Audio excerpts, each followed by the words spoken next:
ئەم چەند شەوەی کۆتایی مانگی ڕەمەزان شەوانی فرسەتی تەمەنن، هەر موسڵمانێکی یەکتاپەرستی بۆ خوا سوڵحاو ئەم چەند شەوەی کۆتایی مانگی ڕەمەزان بە ئیمانەوە زندوو بکاتەوە، بە ئیمانەوە قیامی تیا بکات، بە ئیمانەوە مناجاتی خوای پەروەردگار بکات. غوفر له ما تقدم من ذنبه، بە پاداشت و بە ئەجرەوە دابنیشێت، چاوەڕێی ئەجر و پاداش لە خوای پەروەردگار کات. واللهی خوای پەروەردگار لە تەواوی تاوانەکانی خۆشە بێت. عەیامێکە ئێمە تاوانەکەین بەڕێزانم، خوای پەروەردگار ئۆفەرێکی داوە پێمان، ئەمە فرسەتە بەڕێزانم.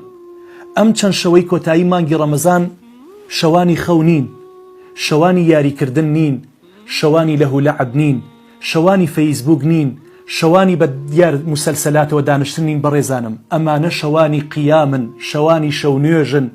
پێغەمبەری خوا صلی الله علیه وسلم نەک لە شەوەکەیدا بەڕێزانم لە ڕۆژەکەشیدا لە مزگەوتە ئەمایەوە يعتكف في العشر الأواخر من رمضان، كاتي كوادي كوتاي رمضان بهاتا بيغمري خوا صلى الله عليه وسلم يعتزل أهله، وازي لمال منالي إهينا خاون نو خيزان بو، يقجن بولا بولي ناكت، يقجن قلي لاكت، وأيقظ أهله بلكو فرماني أكر خيزان كانشي، فرماني أكر بمنال كانشي آدي إيوش هستن شواني مانجي رمضان شواني قدر زنوب كانوا برزانم لم تن شودا هەرچەندێ ناڕەحەتی تیابێ بەڕێزانم لە کۆتاییە لێخۆشبوون و مەغفیرەتی خوای پەروەردگار بەدەست ئەهێنیت. واللهی عەزیزانم پێغەمبەری خوا صلی الله علیه وسلم بە شێوازی ئیعتیکافیە کرد، بە شێوازی عیبادەتیە کرد تەسەوور ناکرێت. دە شەو دە ڕۆژ ماڵ و مناڵی بەجێ ئێهێشت بە شێوازێک بەڕێزانم مامەڵەی لەگەڵ ئەم چەند شەوانەیە کردووە بەڕاستی ئینسان محەیەر ئەمێنێت. دەلاقەیەکی هەبوو لە ناو مزگەوتەکەیە ئەیڕوانی ماڵی دایکە عایشە سەلامی خوای لێبێت، سەری ئەکردە ئەو دیەوە دایکە عایشە سەری بۆشانە کرد و سەری ئەشۆری. بەو شێوازە بەڕێزانم ئیعتیکافیە کرد، مناجاتێک کرد لەگەڵ خوای پەروەردگارە. ئەم چەند شەوە شەوانی قیامن، شەوانی شەو نوێژن. ئامان ئەگەر مامۆستا قورئانێکی زۆری لە نوێژەکەیە خوێن تو خوا بۆڵە بۆڵ مەکە، ئەمە مناجاتە بەرامبەر بەخوا. ئەمانە شەوانی لەهو لەعەب نین، ئەمانە شەوانی ختمی قورئانن بەڕێزانم، ئەمانە شەوانی هیلاکەتن. بۆ کاکە گیان تو ئەتەوێ بەهەش بەدەست بێنیت و هیلاک نەبیت. والله عزيزانم حفت الجنة بالمكاره، والله دوري بهش بناخوشي دراوة هتا أو ناخوشيانا نبري والله خوشي كان بدزناهيني لدنيا شابريزانم بهماشي ومعادلة كوايا من جد وجد ومن زرع حصد.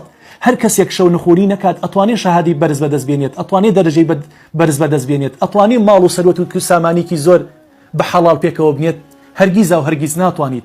ام شوانی فرصتن حتى پیغمبری خوا صلی الله علیه وسلم ئەو ساڵی کەوا کۆچی دوایی کردایە لە ڕەمەزانەکەیدا بەڕێزانم 20 دانە شەو 20 دانە ڕۆژ ئیعتیکافی کردە مزگەوتە، ئەسڵەن نەڕۆیشتەوە، ئیعتەزەلە ئەهلەهو. پێغەمبەری خوا صلی الله علیه وسلم لەم شەوانەدا چیە کرد؟ شەدە میئزەرەهو، خۆی تون ئەکرد، خۆی تون و تۆڵە کرد، خۆی ئامادا کرد بۆ قورئان خوێندن، خۆی ئامادا کرد بۆ مناجات، خۆی ئامادا ئەکرد بۆ شەو نوێژکردن. بەڕێزانم پێغەمبەری خوا صلی الله علیه وسلم لە شەو نوێژا جاری وا هەبووە سوورەتی بەقەڕەی تەواو کردووە، سوورەتی ئالی عیمرانی تەواو کردووە، سوورەتی نیسائی تەواو کردووە. سەحابە لە دواوە وتیانە ڕەنگە دوای سوورەتی بەقەڕە بڵێ الله ئەکبەر و بچێ بۆ ڕکوع، لە دوای سوورەتی نیسا وتیانە ڕەنگە بڵێ الله ئەکبەر و بچێ بۆ ڕکوع. هەروە گومانیان وا بۆ کەچی پێغەمبەری خوا صلی الله علیه وسلم هەر درێژەی پێداوە سوورەتی ئالی عیمرانیشی خوێندووە، ئینجا وتوەتی الله ئەکبەر 5 دانە جوزئی لە نوێژێکا خوێندووە. بەڕێزانم ئێمە جاری وایە بە 5 دقە 5000 جنيه بۆ مامۆساکە ئەڕوا، بەس لەبەر ئەوە 5 دقە نوێژەکەی درێژ کردوێتەوە. بەڕێزانم بۆیە ئێمە ئەبێ لەم چەند شەوەیە بەڕاستی دەمەزەردی ئیمانی خۆمان بکەین، خۆمان لەگەڵ خوای پەروەردگارە ئاشتەوە بکەین، چونکە خوای پەروەردگار بڕیاری داوە هەر کەسێک بە ئیمانەوە لەم شەوانەدا قیام بکات، قیام نەک خەریکی فەیسبوک بێت، قیام بکات نەک خەریکی چاتکردن بێت، قیام بکات شەو نوێژ بکات نەک خەریکی حیکایەت بێ، نەک خەریکی فسی بێ، نەک خەریکی فیتنەیی بێ، دووبەرەکی بێ، جاسوسیکردن بێ بەسەر موسڵمانەوە، نەک خەریکی قسەهێنان و بردن بێت، خەریکی چی بێ؟ قیام بێت، وەستان لە بەرامبەر الله عەزە وەجەلدا، لە بەرامبەر خوای پەروەردگاردا. هەر کەسێک بە ئیمانەوە ئەم چەند شەوەی کۆتایی مانگی ڕەمەزان زنوو بکاتەوە، واللهی یەقینتان هەبێ خوای پەروەردگار لە تەواوی تاوانەکانی خۆشە بێت. خوای پەروەردگار شەوانی قەدر بکەی بە نسیبی من و ئەو برا مسلمانانی ئەو خوشکە عەزیزانی کەوا بینەری ئەم ڤیدۆیە.